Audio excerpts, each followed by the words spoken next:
लाला लाजपत राय ने 1920 में लाहौर में द्वारकादास पुस्तकालय की स्थापना की थी। यहाँ सभी प्रकार का देसी विदेशी साहित्य उपलब्ध था। भगत सिंह को पुस्तकों से बड़ा लगाव था।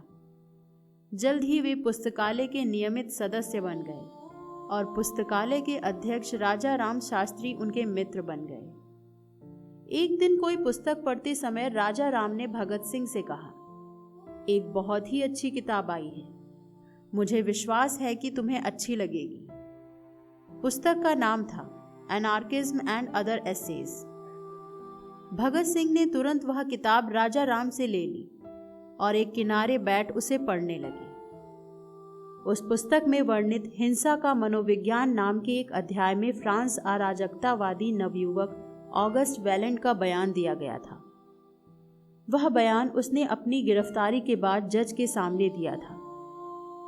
उसमें कहा गया था कि उसने किस प्रकार ट्रेड यूनियन को संगठित किया, सार्वजनिक सभाओं में व्याख्यान दिए, शांतिमय प्रदर्शन किए, परंतु श्रमजीवियों का शोषण करने वाले पूंजीपतियों पर इसका कोई असर न पड़ा।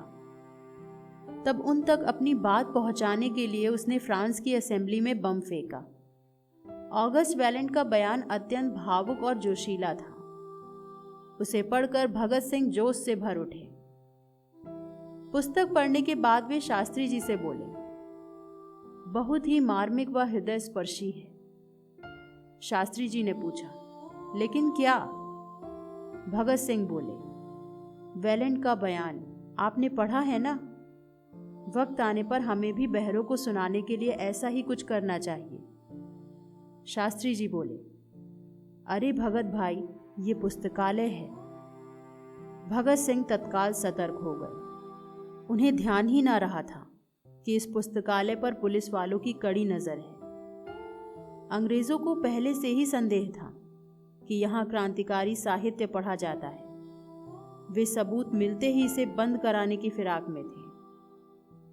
भगत सिंह वह किताब अपना नाम लिखवा कर घर ले आए और उसके कई अंशों को अपनी डायरी में नोट किया। उन्होंने उस किताब को कई बार पढ़ा और निश्चय किया कि समय आने पर वे भी वैलेंट के मार्ग का अनुसरण करेंगे। वह समय भी जल्द आया। दिल्ली की केंद्रीय असेंबली में 2 बिल पेश थे। पहला पब्लिक सेफ्टी बिल, जिसका मकसद संदिग्धों पर बिना मुकदमा चलाए हिरासत में रखे जाने का अधिकार दिया जाना था, जिससे वे युवा आंदोलनों को कुचल सकें। दूसरा बिल ट्रेड डिस्प्यूट बिल था, जिसका मकसद मजदूरों द्वारा की जाने वाली हड़ताल पर पाबंदी लगाना था। भगत सिंह का अनुमान था कि कांग्रेसी सदस्य इन बिलों को पास नहीं होने देंगे। तब वायसराय उन्हें अपने विशेषाधिकारों से पास कर देगा। हुआ भी ऐसा ही। 8 अप्रैल 1929 को वायसराय के निर्णय की घोषणा असेंबली में सुनाई जाने वाली थी। भगत सिंह व बटुकेश्वर दत्त भी वहां पहुंचे। भगत सिंह ने जल्दी से अखबार में लिपटा हुआ कम तीव्रता वाला बम निकाला, जिससे किसी की जान न जाए, और उसे खाली जगह पर दे मारा। धमाका इतने जोरों का था कि लोगों के कानों के पर्दे हिल गए। शीघ्र ही भगत सिंह ने दूसरा बम फेंका, जिसने लोगों के रहे सहे होश भी गुम कर दिए। उस समय असेंबली में जॉन साइमन भी था। वह भी दुम दबाकर भागा। अफरा तफरी मच गई।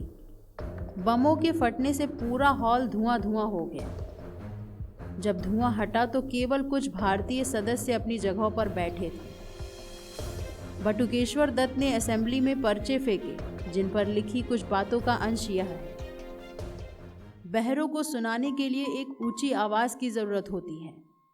फ्रांस के अराजकतावादी शहीद वैलेंट के ऐसे ही अवसर पर कहे गए इन अमर शब्दों से क्या हम अपने काम का औचित्य सिद्ध कर सकते हैं?